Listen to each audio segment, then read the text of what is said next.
Hi everyone and welcome to the College Talk Series podcast. My name is Jongwin, a current undergrad at Harvard where I am studying psychology and educational study, and I will be your host for this series. The goal of this podcast is to share helpful college admission strategies, anything from building college lists, writing personal statements, to preparing for your college interview, and many more. And now with that, let's get started.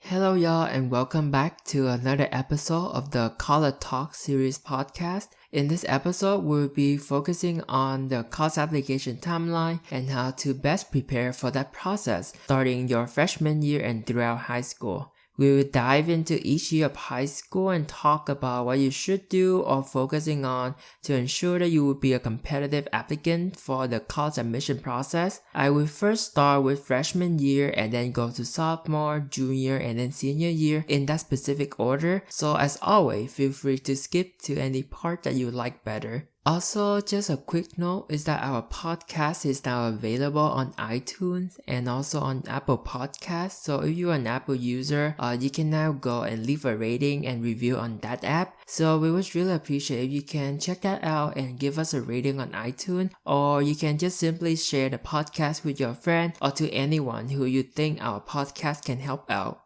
Now back to the college admission timeline. Although you will not be submitting actual college application until your senior year, it is also still important to understand that you should not wait until junior year or the end of your junior year to really start planning for college. Because if you do that, you will waste a lot of valuable time that you could have better prepared for the admission process. So I think the best time to start officially with college admission work is your sophomore year. And you will eventually build up little by little and work on little things once at a time to senior year where you'll be actually turning in college applications. Although you do not need to worry about college during your freshman years, then I think that is really a time for you to get used to high school, make new friends, finding your people, and also figuring out your clubs and what you want to do and such. However, you can still do like little things that might save you some stress in the later years. However, it would never hurt you at all to just live your freshman year college stress-free and don't have to worry about that at all.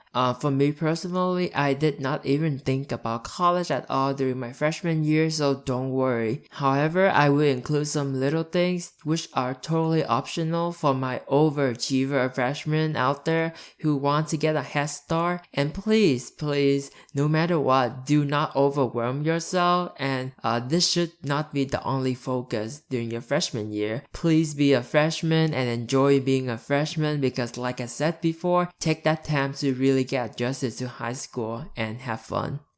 Okay, so freshman year. So other than taking advanced courses and do well in the classroom and earning good grade and other general focus that I talked about in the first episode, so check that out if you haven't, you can still start working little by little to prepare for standardized testing. Although you won't be taking the PSAT or the pre-SAT, it's kind of like a practice SAT in your sophomore year, so you do not have to worry about it that much in your freshman year. And I don't think you even need to practice for the PSAT, but if you really want to get a high score later, I would recommend in freshman years to start using Khan Academy to study for it during your free time. KhanAcademy.com is a great resource.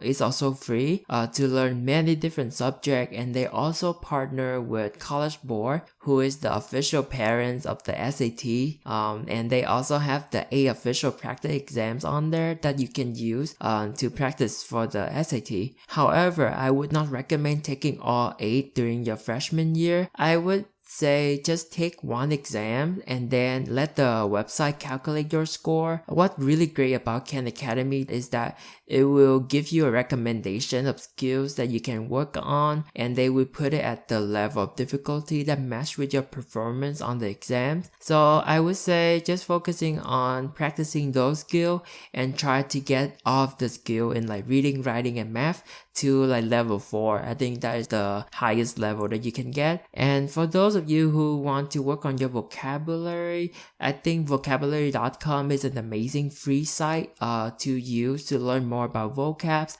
during your free time, of course. Try to master all of the SAT vocab list and challenge yourself with those. I think it will be really great because the SAT is really focusing on like high vocabs and gives you those words that you technically not gonna use in your daily life. And however, no matter what, only do these things during your free time, since your main focus during your freshman year is still getting good grades in your classes and joining extracurricular and have fun. Trust me when I'm saying this, but I'm not trying to scare you at all, but just enjoy it while it lasts.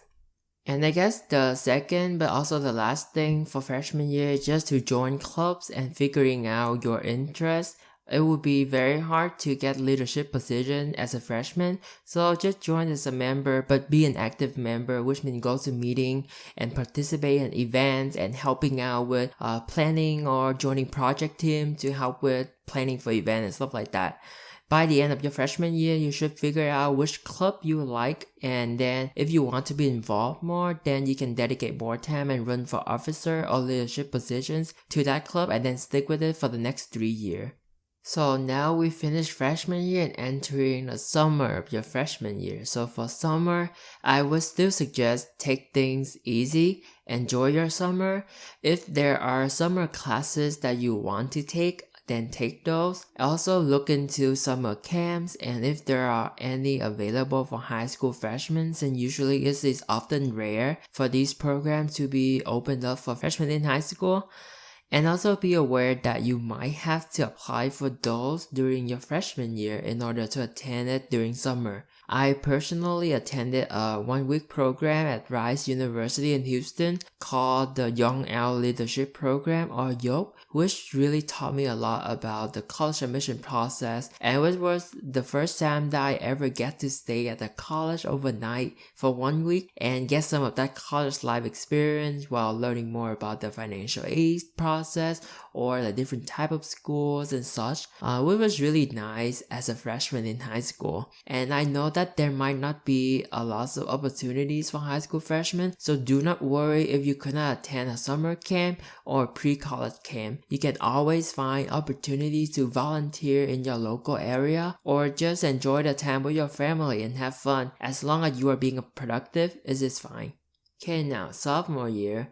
If you did not start doing Khan Academy in your freshman year, then start preparing for standardized testing now. So just practice for the PSAT similar to what I said that you should do for your freshman year, and continuing to use vocabulary.com or Khan Academy to do that. This would be helpful for you to start thinking about the differences between the ACT and the SAT and see which one will work better for you. Both tests are very similar and only have like a few minor differences, such as the number of questions, the timing for each section, and the biggest two difference is that the ACT has an additional science section and it's also allowing you to use the calculator for the entire math section, while the SAT doesn't have a science section and it also have a no count math section. So take those differences into account and see which one will work better for you, and I will talk more about them in the future episode dedicated to standardized testing alone.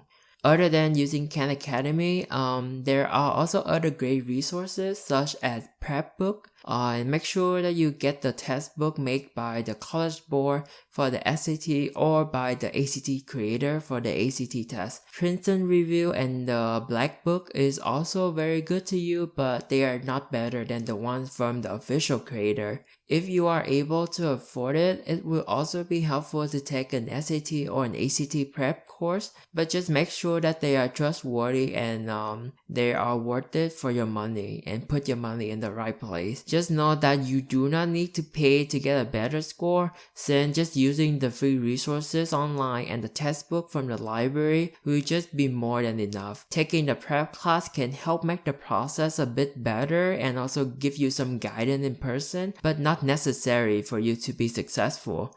As long as you are study well, practice a lot, and of course learning from your mistake, you will do great and your score will increase. Remember that practice will lead to better results. I personally did not pay for any test prep course, but however I did took one small course over the summer, but it was paid by the Immerse program, which I mentioned in the previous episode. The Immerse program is a community-based organization that supports low-income students during the college admission process. And now this leads me to the next point, is that you should join a community-based organization similar to the Immerse program that I have in Houston, or any groups or programs that offer help to you in your local area. Usually they will do recruiting during your sophomore year, so look out for those recruitment sessions, attend those, learn more about the programs, and apply.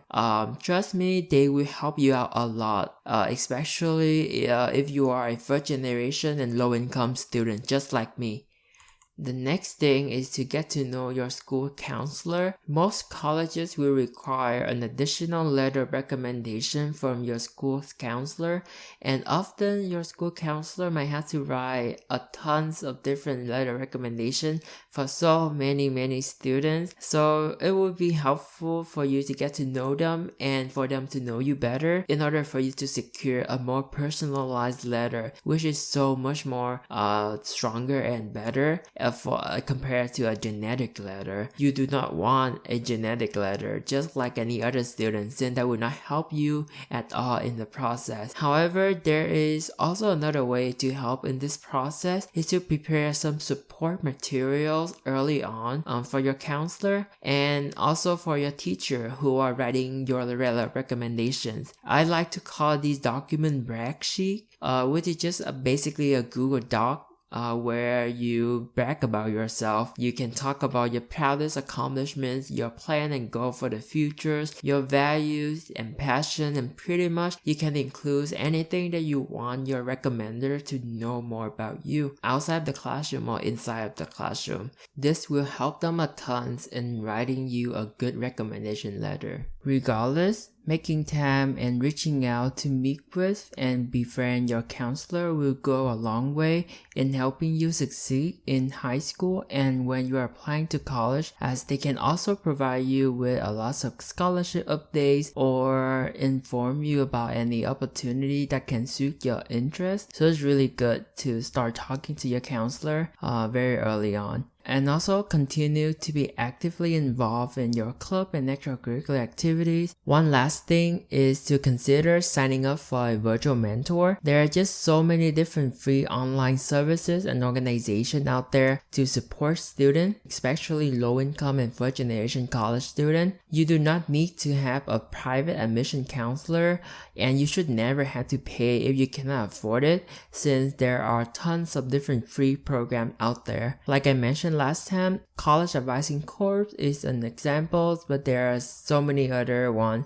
such as the College Point, Matriculate, Strive for College, and the Fair Opportunity Project. They all have mentorship program where you can apply to and be matched with a mentor for one-on-one mentorship, and it will just be going to be very helpful to have someone who already went through the process in order to support you on the journey. Just make sure to check your eligibility, since some might open to all grade level, but some might only open for rising seniors. However, most of the time, these programs will often look for rising junior, since the junior year is really where the heat going to start kicking in. Before we move on to junior year, let's take a brief moment to talk about summer. It was kind of be similar to the summer of freshman year, with a focus on studying on standardized testing and looking for pre-college or summer camp, or basically just volunteer and spending time with your family. Be as productive as possible in your own ways. Remember that you might have to write essays for college in the future talking about how you spend your summer. So that's just like a helpful thing to keep in mind. For me, I feel like junior year was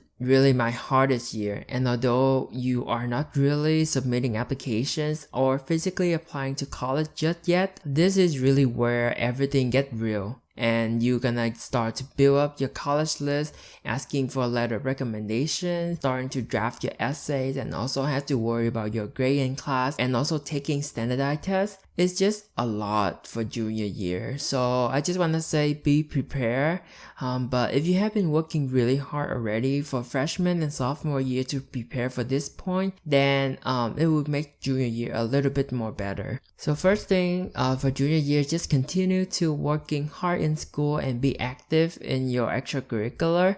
Spend time doing some research about college and build a good list of school with a good amount of reach, match, and safety school. So reach school are super competitive school, often the Ivy League or the top tier liberal arts school that your chance is low to getting in, but you really love the school and really want to be there. Think of it like your dream school. So next up we have match school, or school that are a little bit less selective compared to your profile and everything else, and you will have a pretty good chance of getting in, but it is still not guaranteed 100%. And then finally, safety schools, just like the name suggested, are often less selective, and you often will know for sure or 100% that you are going to get in. These could also be state school where you can get automatic admission due to your GPA within your state or your ranking. For example, in Texas, the top 10% in high school usually can get automatic admission to most Texas public universities. Some exceptions are like UT Austin, where now they only automatic accept the 7% in the class, and this percentage also keep going down for automatic admissions. So just make sure to do your research and see which public school in your state also do automatic admissions. So do your research and then find what school is the best fit for you in terms of academic, extracurricular, social, or cultural, and many other interests. The next major thing that we had to take care of is signing up to take standardized tests. In sophomore year, you took the PSAT, which is really the practice SAT, and most of the time, I think in public school, similar to my high school, or junior student, we have to take the PSAT for the National Merit Scholarship Program, which is another practice SAT. But in this time, if you got a high score, you can actually qualify to receive like a full ride or like a lots of scholarship. This is really nice, but it's super competitive, so just try your best, give it your best, and get a high score, but do not put everything away just to focusing on this National Merit Scholarship PSAT. This is not the real SAT, so you will have to register and then take the real one later, but regardless, it is still very good practice. There will also be more chances to earn scholarship in the future, so this is not the only way to gain like a full ride or to earn money for college. So like I said, don't worry about it too much. Then next, you should take your first real SAT sometime in the spring semester of your junior year. Your school might actually register or junior student to take one in the spring semester, but you can also just register yourself to take an earlier day or as a later day if you want to retake it. A lot of students take the SAT or the ACT more than one time, so don't worry if you have like a bad grade or if you get like a low score at the beginning. I actually took the SAT 3 times and because standardized testing is not really my thing, and I did really bad on my first time, so I practiced a lot and improved a little bit on my second one, and then the most on my third one. It is also really good to show growth because colleges really want to know that you learn from your mistake and you trying to improve yourself in every single test afterward. And they don't expect perfection, so don't worry about that. Don't aim for perfection, but aim to improve yourself.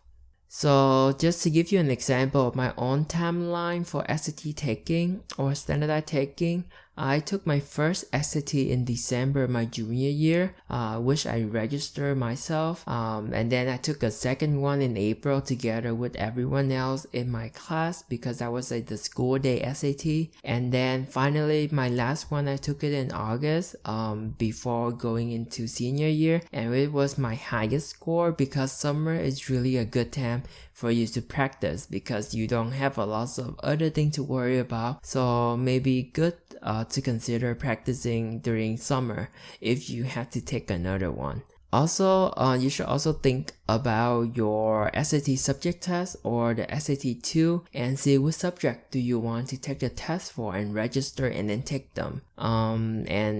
This is really depend on which school are you applying to and what major are you applying to, because depend on your major, they might require you to take a specific subject test, but regardless, do your research and know what test you need to take. And this is really best to take those tests after you finish the class for that subject, so the material and the contents of the subject will still be fresh in your mind, so you can earn a better grade or a better score.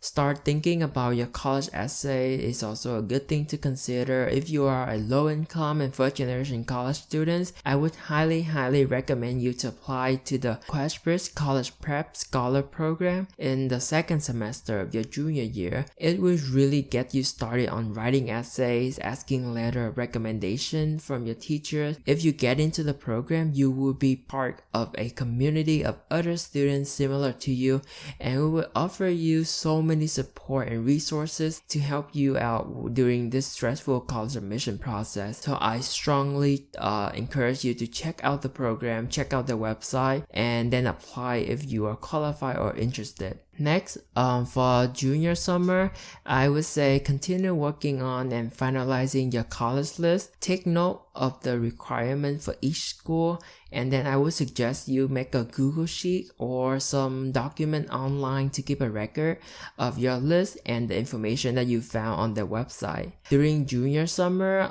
you should start thinking about who to ask for a letter of recommendation, and then ask them in advance and let them know, and send them all the support materials or the brag sheet that I talked to you about before, so they have a lot of time to think about them during summer and start writing. You want to give them a lot of time so they will write you a strong letter of recommendation. And then the next thing is start thinking about your college essays and start writing them. Brainstorming topics or maybe even start an early draft for an essay is really good. The essay is a very significant part of your college application and require a fair amount of time and effort. You cannot expect to just write it first draft and then turn it in the next day. So get as much done as possible during the summer. It will save you a lot of stress later on, and know that your first draft never have to be perfect, and it's often take a lot of draft and edits and proofreading and edit again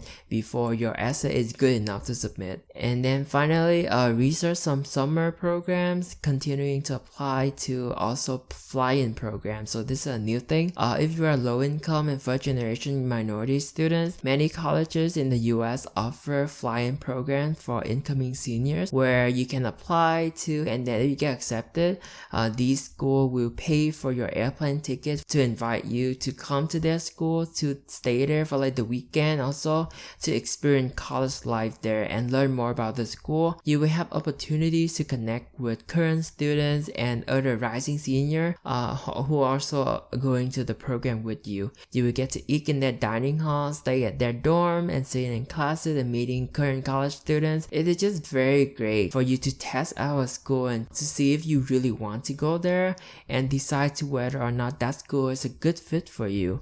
It's also get you started again on writing essays, which can help you later on, so you will have something to start with. I would highly recommend again incoming senior to apply to these programs, and they often have deadline in early August, so just give a heads up and working over those essays during your late summer. And then finally, we are entering the last year of high school, senior fall. During the fall semester of your senior year, figure out your early strategy for applying to college. There are a lot of options for applying early.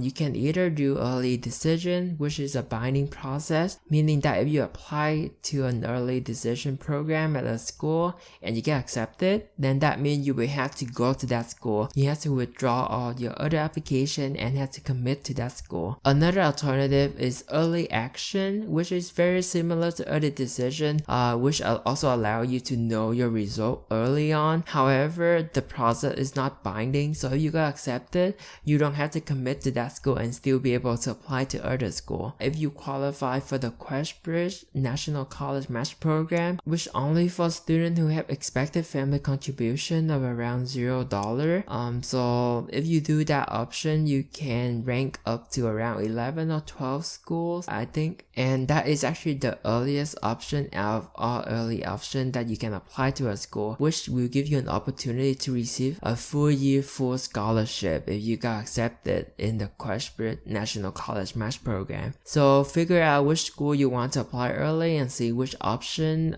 they have, and then just plan on doing that.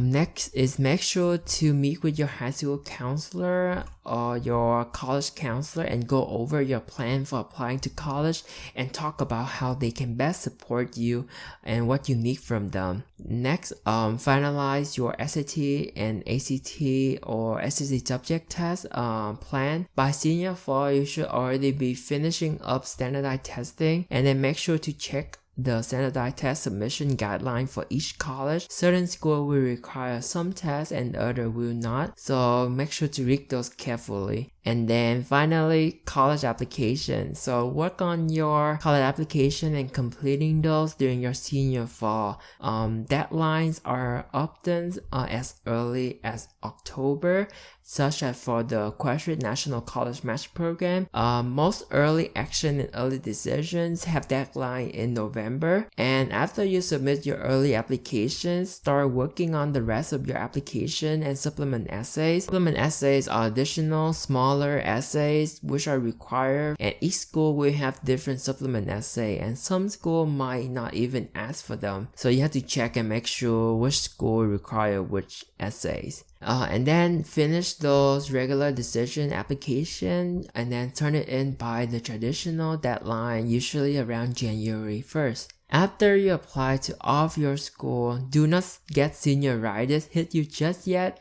You are almost done, but of course you can now breathe a little bit more and take things a little bit slower, but you still have some other things to take care of. Apply to scholarship during this time. Most of the big scholarship like the Jack and Cook or Coca-Cola or the Gates scholarship will usually have deadline very early on, sometime during the fall semester, but for the spring semester, you should focusing on applying to other local small scholarship in your area. It will be less competitive comparing to the other national scholarship program, and the money does add up. Even if it's just like $500 or like $1,000 scholarship, they will eventually add up. So me personally, I applied to a lot of other big scholarship, but in the end, I didn't even get any of them. I did not get any of the big scholarship. However, I am really grateful that I actually applied to the smaller scholarship, which eventually I got some of them, and they add up quite a bit, which helped me cover for my personal expenses such as airplane tickets or textbook and other dorm supplies. But make sure you do your research for small scholarship and then find them and apply to them. It does not hurt to apply, so just apply to a ton, because this time you don't have to worry about college essay anymore, so just focusing on scholarship hunting and then finding those free money. It's free money, so find them. And then after a long wait, feel like forever to wait for your admission result, then if you got accepted to a school, they will often invite you to their open house or visit weekend where you can come and then to know more about the school and meet your future classmate. And finally, after you commit to a school, you will be joining so many group chats and binge watch so many college move-in videos on YouTube or start shopping for your dorm supplies and many more. It's just gonna be very fun at the end. And that is pretty much the end of the college admission timeline.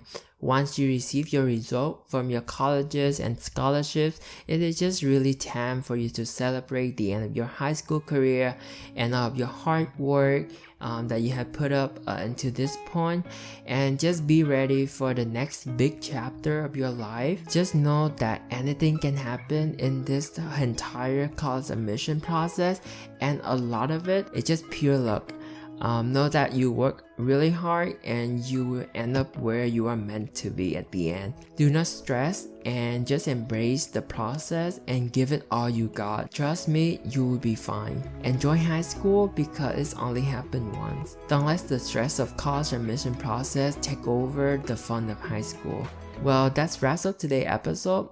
Come back next week for our episode focusing on college search. In the next episode, I will be discussing what you need to look for during your college search and choosing college to build your list of schools you're going to apply to. I will answer questions such as what their best fit mean in terms of college and decide which school best fit you. I will also be going over some resources and other helpful websites that will serve you good during the process, so come back next week and find out more about it. And don't forget to follow us on Instagram and Facebook at College Talk Series, where you can get updates on the newest episode and future content so you would never miss a show. If you found some of the content of the podcast useful, we would appreciate a rating on iTunes, or you can just simply tell a friend about the show. That would help us out a lot in reaching a greater audience and supporting more students. We encourage you to send us any questions, suggestions that you have for the show via our social media or via email at collegetalkseries@gmail.com. Finally, thank you for listening. Don't forget to stay awesome and see you in our next episode.